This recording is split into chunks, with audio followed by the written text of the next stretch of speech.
Before checking one of your people into these hospitals, please read the reviews. This is Connie. She was a 67-year-old grandmother who had cold-like symptoms and a fever back in July of 2020. Notice that year I said 2020? So her daughter, Carolina, thought it might not be a cold and decided to take her mom to the hospital to get a COVID test. Turns out, Connie tested positive for COVID-19. So the hospital immediately admitted her. This was the South Global Medical Center in Santa Ana, California. If you're from out there and familiar with this establishment, then you probably know where this is going. During Connie's stay in the hospital, her children had to follow the strict visitation protocols that were enforced by the hospital. Remember, during the pandemic, if someone tested positive for COVID, they were not allowed to have any visitors. Once their status was clear or they had tested negative, they were allowed to have one visitor per patient.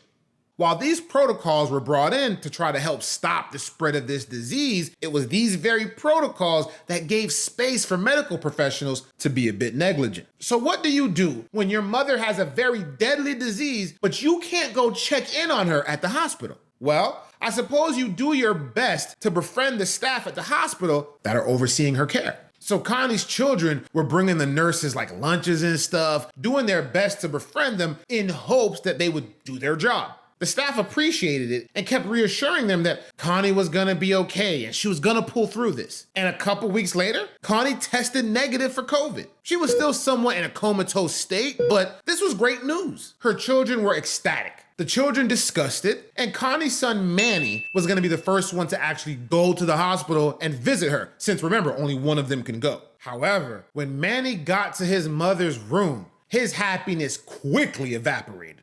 The room was just nasty. The trash was overflowing with gloves, needles, and all kinds of other stuff. The smell was gross. The bed linen hadn't been changed in like forever. So Manny FaceTimes his sister, Carolina, to show her the state of the room. So Carolina's seeing this, and she's also equally as disgusted.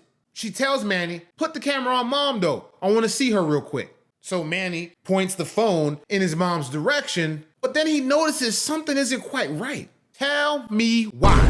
Manny saw movement in his mother's nose. And when he picked at her right nostril, he pulled out a maggot. This was followed by a few more maggots, just falling out of his mom's nose and mouth. Manny was obviously disgusted and outraged. He ran to grab the nurses and ordered them to take all the maggots out of his mother's face.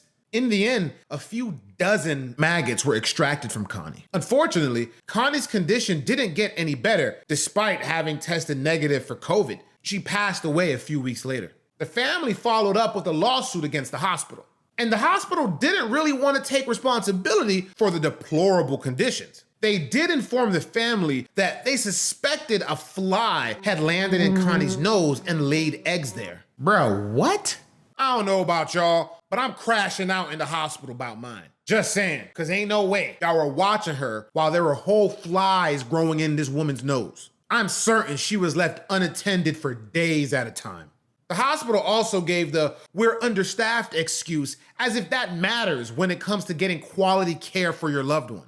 Connie's children later found out about all the negative reviews about the South Global Medical Center online. They had said if they were familiar with those reviews beforehand, they wouldn't have sent their mother there. If you're familiar with that hospital, let me know, just how bad is it? As of now, I haven't seen any follow-up on that lawsuit, even though it looks like a trial was supposed to happen back in 2022. But if you know anything, let me know. Moral of the story, read them hospital reviews, man. Don't just send your people anywhere. Rest in peace to Connie.